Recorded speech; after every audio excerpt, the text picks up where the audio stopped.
지난주에 바울의 영성을 나눴는데 오늘은 아브라함의 영성입니다.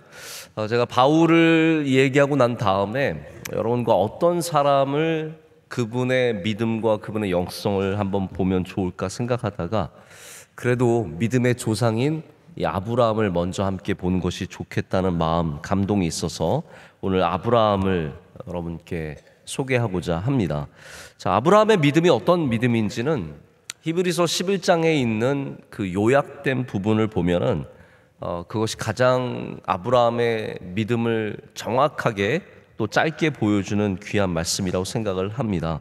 이 거장의 믿음, 믿음의 조상, 믿음의 원조라고 할 수 있는 아브라함의 믿음은 히브리서 11장을 보면 순종하는 믿음, 그리고 알지 못했지만 이 믿음의 한 부분입니다. 내가 어디로 갈지 알지 못하지만 하나님 말씀만 의지하여 담대하게 나아가는 그 믿음, 또 하나님이 약속하셔서 주셨던 이삭을 하나님께서 반드시 살려주실 거라는 믿음을 갖고 드리는 이러한 모습들이 구체적으로 나와 있습니다.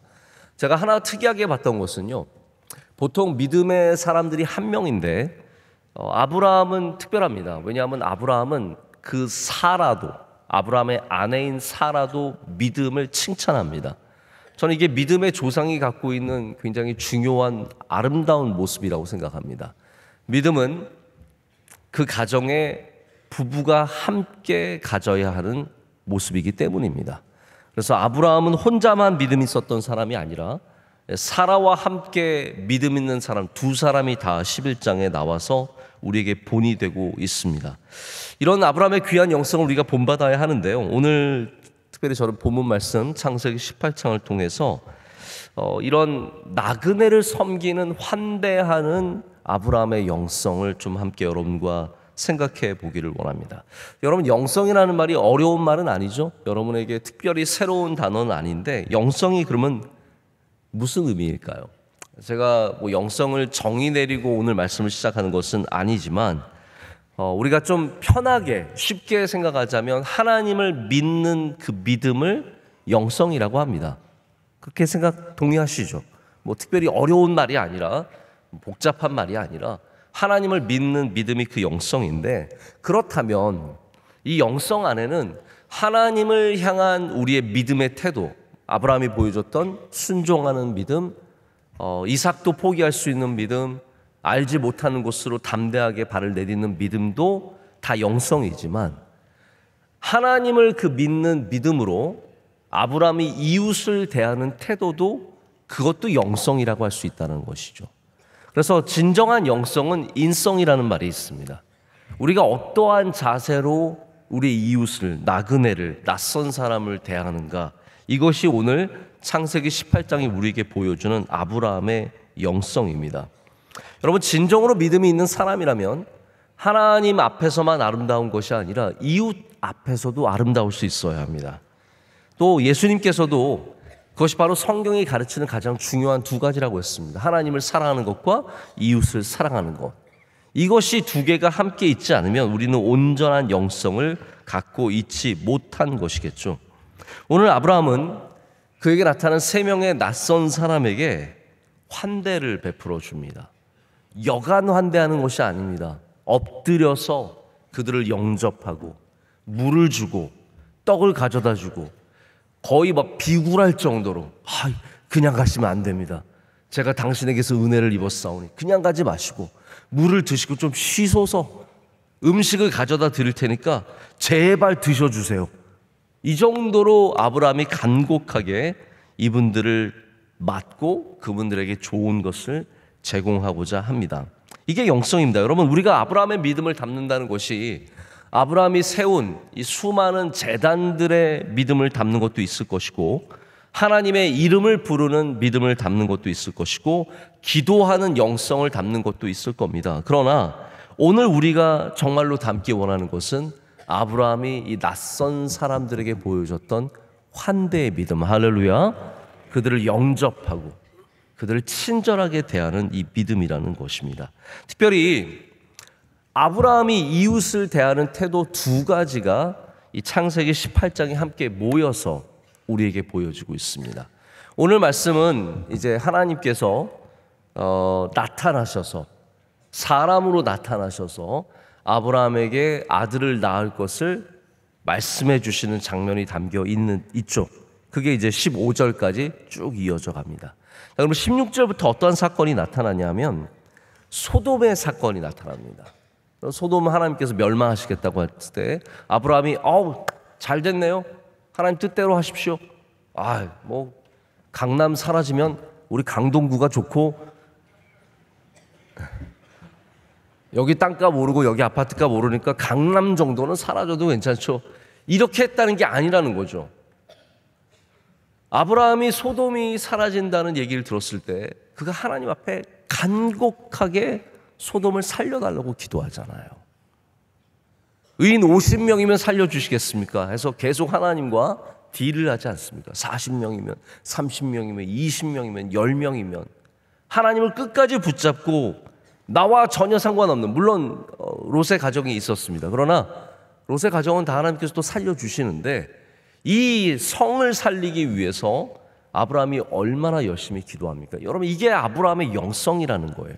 나와 상관 있는 사람들, 나의 친척, 나의 가족들만 위해서 기도하는 것이 아니라 나와 상관없는 이 사람들을 위해서 열심히 기도하는 아브라함을 보면서 저는 여러분과 오늘 우리 모두가 환대하는 영성, 할렐루야, 이웃을 사랑하는 이 아브라함의 모습을 꼭 배우기를 간절히 소망합니다.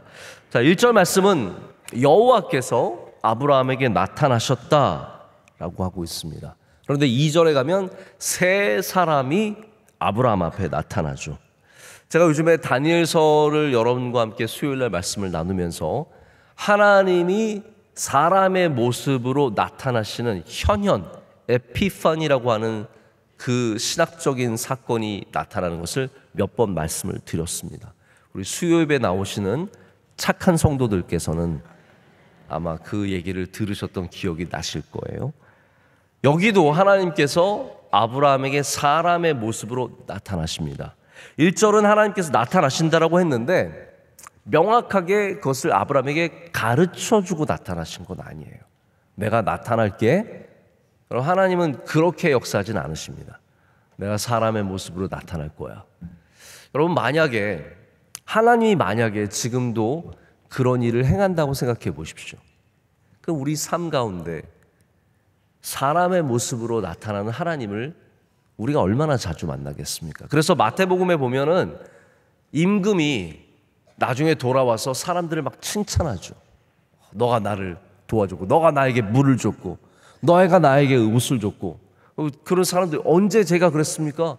왕이시여, 저는 한 번도 그런 적 없습니다 라고 했을 때 왕이 뭐라고 말합니까?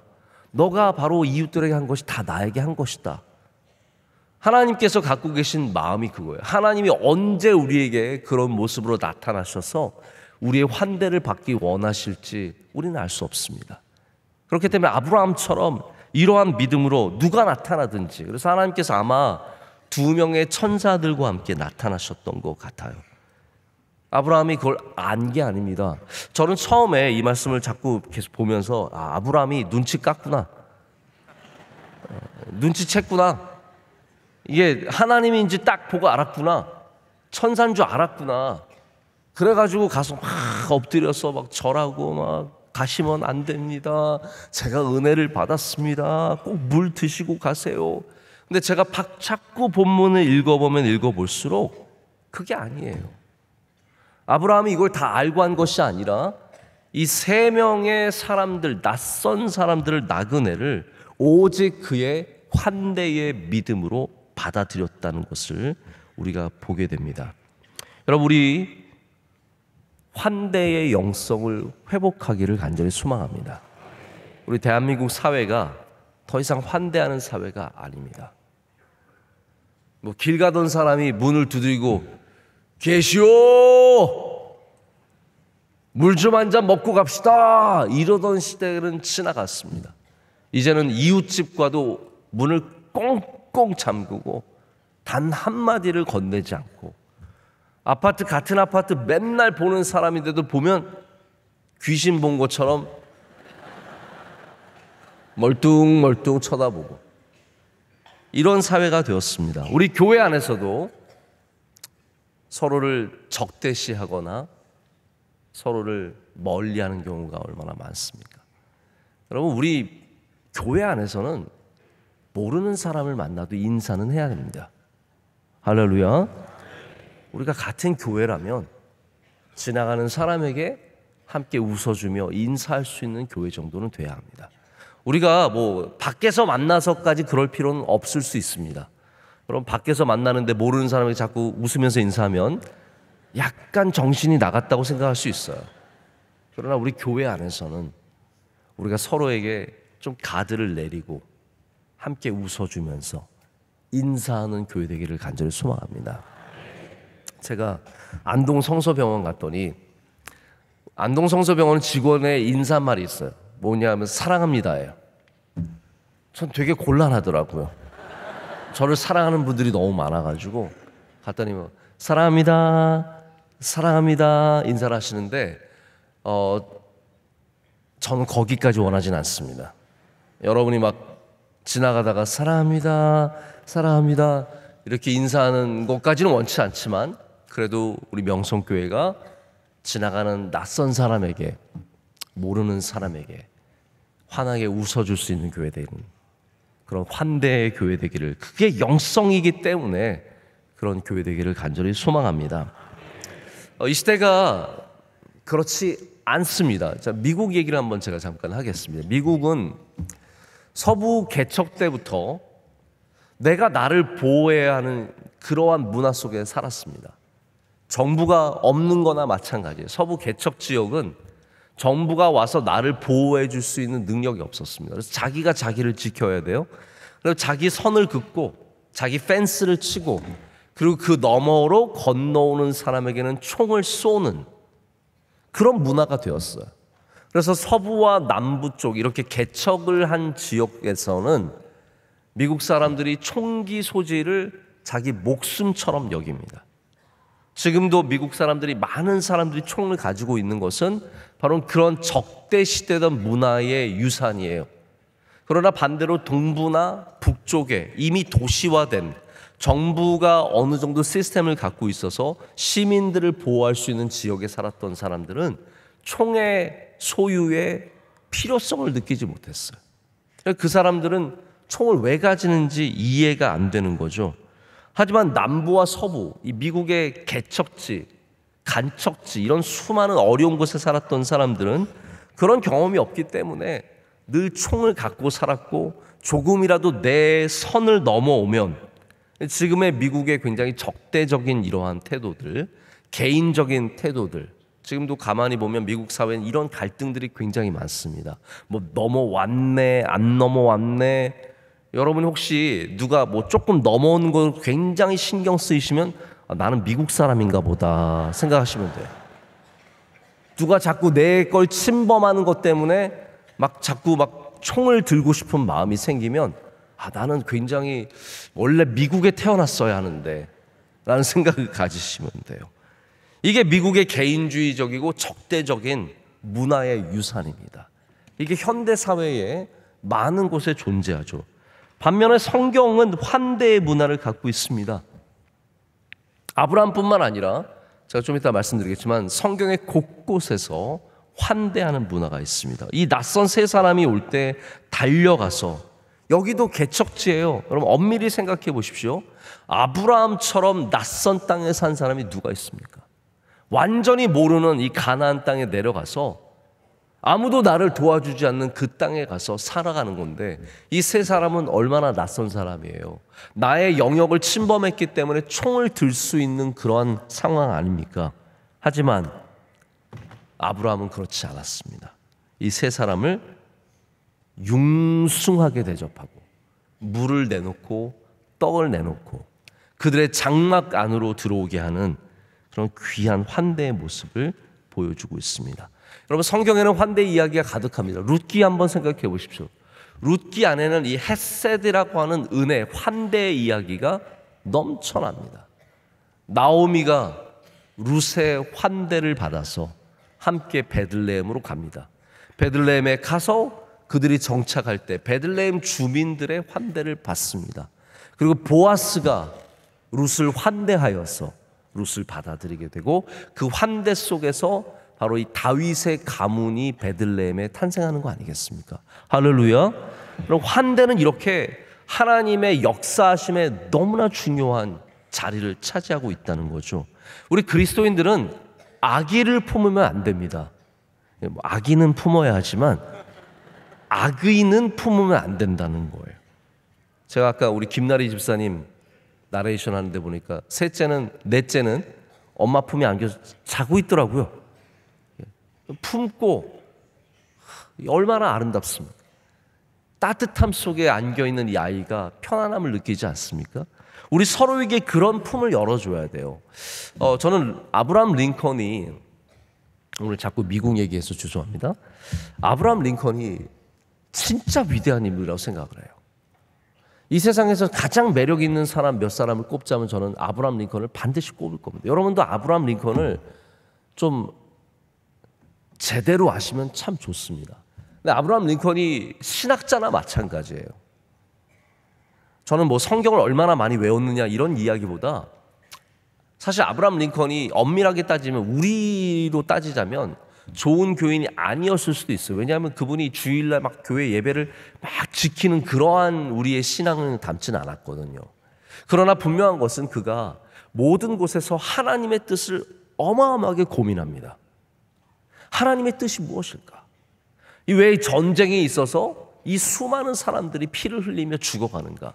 그렇기 때문에 남북 전쟁이 원래 그렇게 시작한 것은 아니지만 아브라함 링컨 때문에 신학화됩니다. 그래서 그의 연설에는 신학이 담겨 있어요. 아브라함 링컨이 재선되어서 두 번째 취임 연설한 게 명연설문입니다. 재설교는 들을 필요 없지만 아브라함 링컨의 연설문은 읽어볼 필요가 있습니다. 근데 아브라함 링컨의 두 번째 연설에 가장 중요한 키워드 중에 하나가 뭐냐면 malice toward none이에요. 이게 뭐냐면 아무에게도 악의를 품지 말고. 이게 무슨 얘기냐면요. 이 남북 전쟁에 누가 승리했습니까? 북이 승리했거든요. 승리한 다음에 재선됐어요. 그런데 이 나라가 하나가 되어야 하잖아요. 근데 지금 남부는 진 상태이고 사람들은 남부를 향해서 어마어마한 악의를, 굉장한 미움을 갖고 있었을 때입니다. 승리한 사람이 남부 쪽을 싹 정리할 수 있었지만 아브라함 링컨이 뭐라고 말하냐면 우리 서로에게 더 이상 악의를 품지 말자. 이거 내려놓자라는 거예요. 서로를 선하게 바라보고 환대하고 이 나라가 다시 합쳐져야 하는 이 귀한 메시지를 2차 재선 취임 연설문에서 아브라함 링컨이 얼마나 아름답게 말하는지 모릅니다. 아브라함 링컨이 아브라함을 닮은 거예요. 아브라함의 환대의 정신. 제가 아까 말씀드렸지만 이 18장에는 나그네를 환대하는 환대만 나와 있는 것이 아니라 이웃을 사랑하고 이웃을 지키고자 하는 소돔을 위해서 기도하는 모습도 담겨져 있습니다. 이 안에 자신의 조카인 롯의 가정도 있었지만 내 사람들 위해서 소돔을 살리는 건 아닙니다. 한 성 전체를 위해서 생면부지에 나와 전혀 상관없는, 그래서 여러분들이 기도할 때 반드시 이웃을 향한 기도를 함께 하시길 축복합니다. 이게 영성이에요. 나를 위한, 나만을 위한 기도가 아니라, 근데 여러분 영성이라고 할 때 많은 분들이 이것을 개인의 영성으로 국한시킬 때가 참 많습니다. 여러분 영성 뭐예요? 영성이 있는 사람이 되어야 된다. 그럼 대부분 뭔가 내가 느끼고 내가 깨닫고 내가 어떤 경험을 하는 것에 치우칩니다. 여러분 개인의 영성은 절대로 나쁜 영성은 아닙니다. 내가 하나님 안에서 뭐 뜨거워지는 것, 내가 말씀을 깨닫는 것, 하나님과 더 깊은 관계로 들어가서 하나님의 목소리를 세밀하게 들을 수 있는 이런 영성들이 다 귀하죠. 하지만 하나님께서는 우리의 믿음이 우리의 경험과 체험, 특별한 능력을 갖는 것으로만 이루어져 있는 것은 원치 않으세요. 여러분 선교라는 거 영성입니다. 할렐루야. 당장 우리 월요일 날 우리 청년대학부에서 단기 선교를 인도네시아 캄보디아, 일본 3개 국가로 갑니다. 뭐 출발하는 날짜는 조금씩 다르지만 여러분 이 선교가 그냥 선교입니까?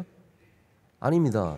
복음을 향한 열정과 그 복음을 이웃에게 전하려고 하는 이웃을 향한 사랑, 이것이 또한 영성으로 이루어져서 하나가 되어서 일어나는 사건입니다.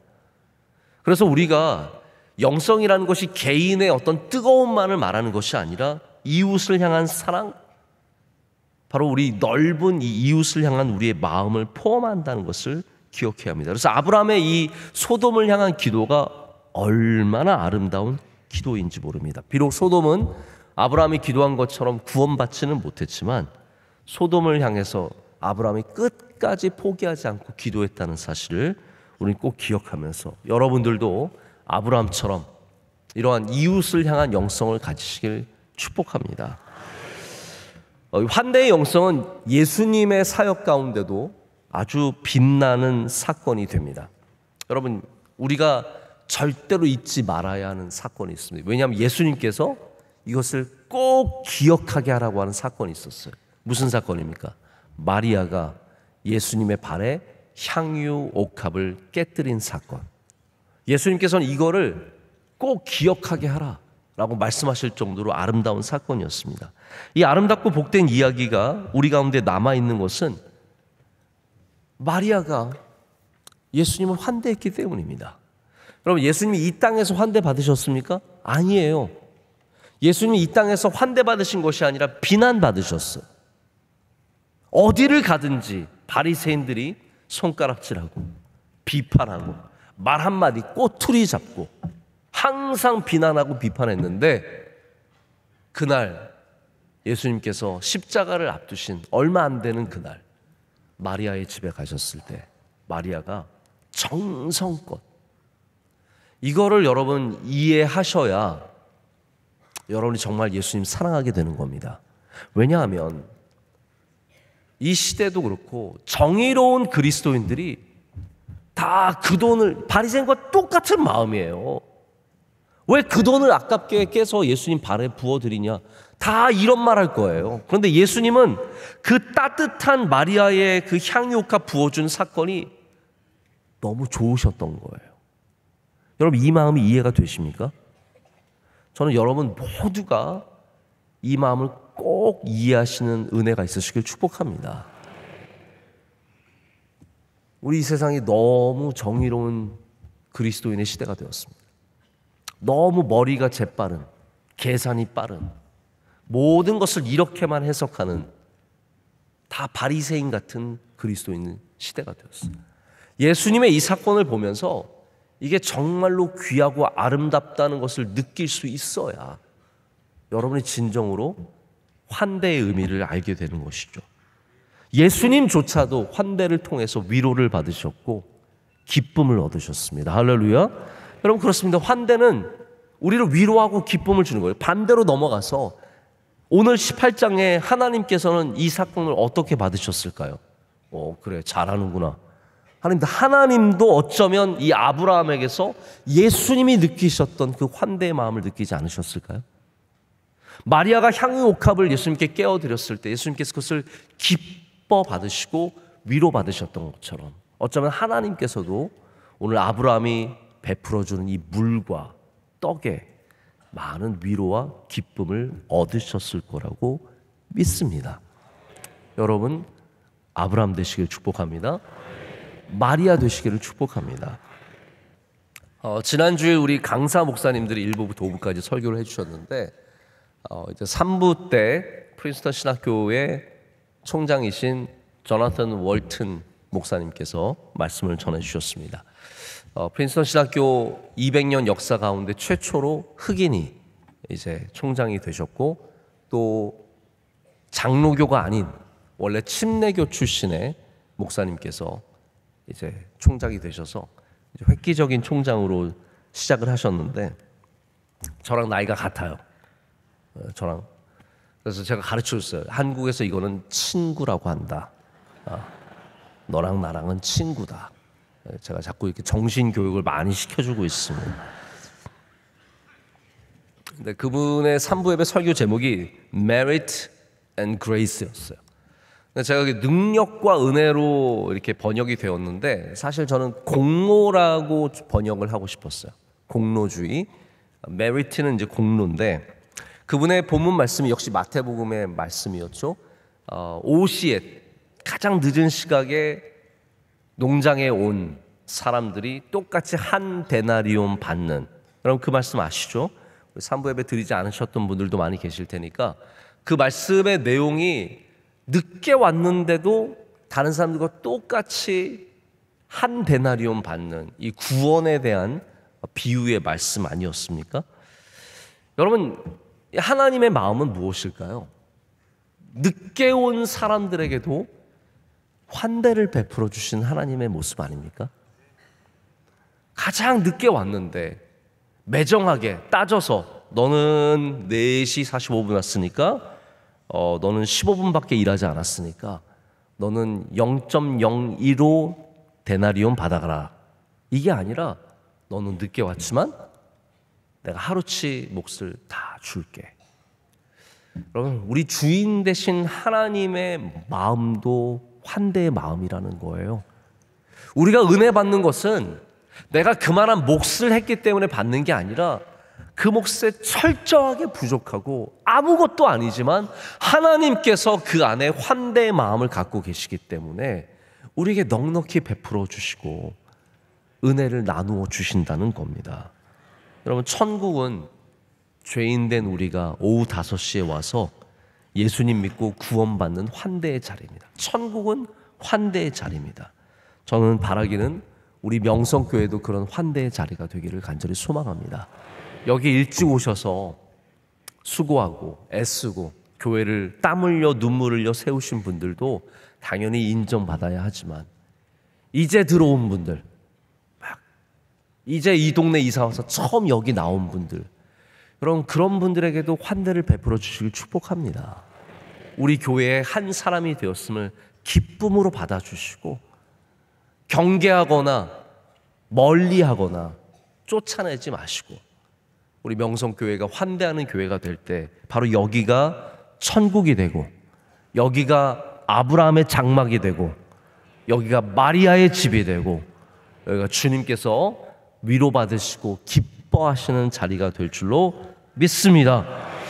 우리 자녀들을 환대해 주시고 우리 교회는 그런 훈련은 잘 받았어요. 예전에도 보면은 우리 요즘에는 오히려 애들 데리고 예배당으로 안 데려옵니다. 예전에는 우리 예배당에 애들 데리고 들어오신 분들이 많아서 원로 목사님 설교하실 때 막 여기저기서 울었어요. 하고 막 울고 막 시끄럽게 하면 원로 목사님이 그런 분들을 한 번도 데리고 나가세요 이런 적이 없으세요. 오히려 안내위원들이 가서 데리고 나가세요.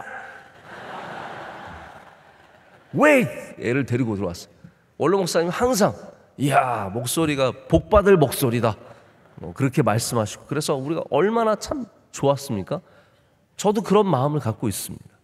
우리 교회는 환대하는 교회가 되어서 이 예배 자리에 누가 오든지 애가 울면 울어서 기쁘고 할렐루야. 애도 별로 없는데 우는 소리가 얼마나 아름답습니까? 졸면 졸아서 기쁘고 여기 와서 평안을 누리고 주무시니 얼마나 기쁘고 감사합니까? 모자 쓰고 이상한 옷이라고 죄송합니다.